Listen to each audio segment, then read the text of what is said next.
با صدای مهراب رضا عزیزی.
اینجا گذاشتی پس میدم. اینجا هوای عباستون ندارن اصلا.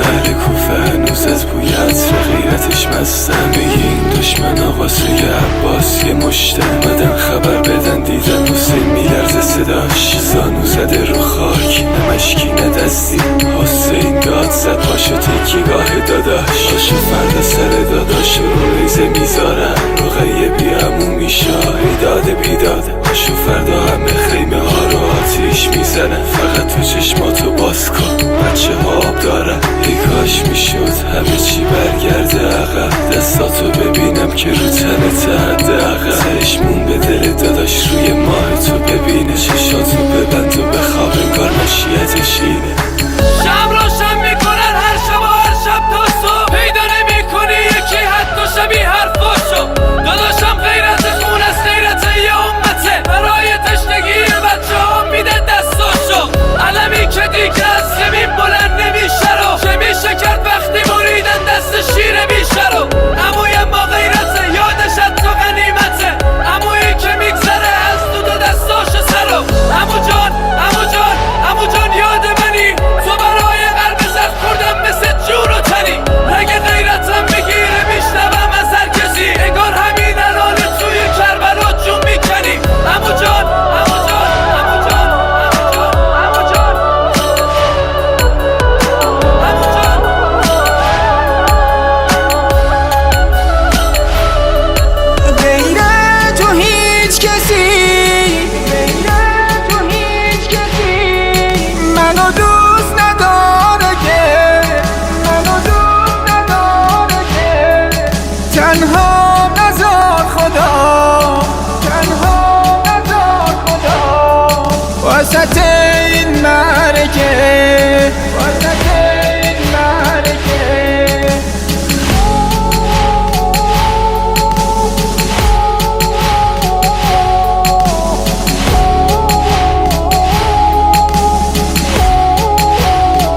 که با رفتنت خون میشه دل دنیا. تو هنوز چشم امید این خیمه هایی، عباس جون حسین خودتو برسون یا تو میدونی برنگردی تو قلبم چی میشه.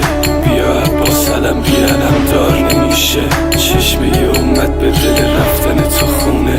عباس قلب داداش عزیز دردونه، شاید فردا سر من رو نیزه ها باشه، شاید رقیه تو گوشش گوشواره نباشه. داداش کجایی بچه ها اموشون رو میخواد، دلت میاد رقیه امون نداشته باشه. فکر تشنگی بچه ها رو نکن عباس، قسم به اون خدایی که دلش قد دریاست. صابان خونی که ازت ریختن و پس میدن، من بخشیدم ولی تاوانش بیشتر از این حرفاست. بکش عکسی از عمو، بکش عکسی از چشات، بگو امتت هنوز با یادت میمیره برا.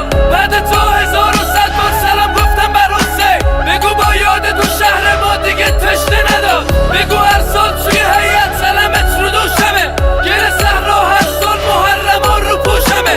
با کی نیست از زنجیر و غمه و قد داره، که شبی من یه عمو خوشقد و بالا داره، که شبی من یه عمو خوشقد و بالا داره، که شبی من یه عمو خوشقد و بالا داره.